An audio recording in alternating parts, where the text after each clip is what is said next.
A Gem Buyer's Guide, the effects of cut on price per carat and true value. This tutorial will help you learn to evaluate per carat price and whether you're getting your money's worth. Commercially cut, mass-produced gems often seem like a better deal than high-quality cut gems because they usually cost 20 to 40% less per carat. But price per carat is only one of many factors in getting the best value in a gem. This tutorial will explain how cut affects the value of a gem and can change anything from the color of the gem to the perceived size. We've assigned percentages to each factor to show how prevalent it is or how much of an effect it has on the gem. Understanding these issues will help you to determine what's the best deal when buying gemstones. The most common problem with commercial cuts is the window. When the central facets on the bottom of the gem are cut at too shallow an angle to reflect light, it creates a window that you can see through. Windowing causes significant loss of brilliance. Note the ring of deeper color and brilliance around the outside of the gem in contrast to the lifeless and paler center area. Commercial cutters use primitive machinery and are trying to retain the maximum amount of carat weight, so they have little regard for the proper angle. We estimate that the average gem loses from 10 to 50% of its visual brilliance due to windowing. Another thing to watch out for is a lot of extra bulge in the sides of the pavilion or belly of a cut gemstone. This makes a commercially cut gem significantly heavier than a well-cut gem that looks the same size from the front. All that carat fat is hidden below the girdle. Because the fat is on the bottom of the gem, this extra bulge often escapes the notice of the buyer. The buyer is paying for all that extra weight that doesn't add anything to the visual size of the gem. This extra bulge usually adds at least 10% to the weight of the gem and can add as much as 40%. Buying a gem that costs less per carat but has a lot of extra unseen carats is a false economy. Make sure your gem has a good polish.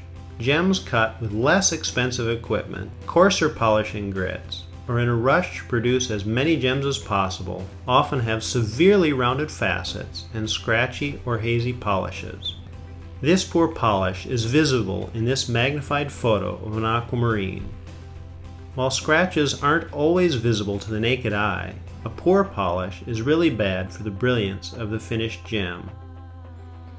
Compare these two blue topaz. One has a very bad polish, the other a precision cut and high luster polish. A commercial polish is usually 15 to 50% worse than the polish on a precision cut gem. The gem's girdle defines the outline of the stone and also is where the gem is gripped by the prongs or bezel to hold it in jewelry. The girdle is vital to giving the gem a pleasing appearance and allow the goldsmith to set it easily and without damaging it. When a girdle is straight and of an even medium thickness, it is much easier to set. As you can see in these examples, carelessly cut gems often have girdles that wander up and down and vary in thickness.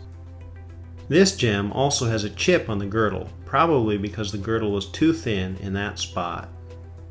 When the goldsmith cuts the seat to hold the gem in the ring's prongs or bezel, it is much easier to cut each seat at the same height instead of trying to match the height, angle, and size to follow a wildly varying girdle. If the seats are not cut perfectly to match the gem, part of the gem might not be supported, and when the prongs or bezel is tightened, this often breaks or chips the stone. It can also cause the gem to not be tight and secure in its setting. Girdles that are thin or sharp are easier to chip, while girdles that are extremely thick are awkward to set and add to the goldsmith's work. Buyers rarely think to examine carefully the girdle of the gem, but the girdle can make the gem anywhere from 5 to 80% harder to set. Rushed cutting on primitive equipment results in the majority of gems on the market being asymmetrical or crooked. Any significant amount of asymmetry in a shape that was intended to be symmetrical looks wrong to the eye. While jewelers can try to hide this with the design and gold work, a poorly cut gem can never be made fully right just by the setting. Gems can be crooked when seen from the front or when viewed from the side. Check for different sized corners, curves at different angles, and crooked pavilions. The pavilion is the bottom part of the gem. A precision cut gem should have none of these issues and be far more beautiful and easier to design around. You can expect from 10 to 30% asymmetry in most commercially cut gems.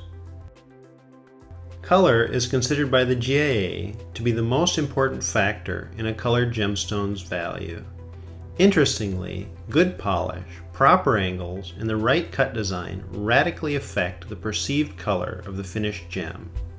A window creates a hole or lighter dead spot in the middle of the gem. Poor polish causes the gem to look grayer and less saturate. Here are two pictures of the same imperial topaz, the first showing commercial cut oval, the second showing the same gem after recutting it to a precision cut cushion.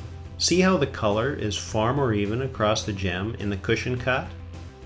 In this second example, we have two concave faceted citrines. The first cut is too shallow and has a poor polish, making it look far grayer and washed out.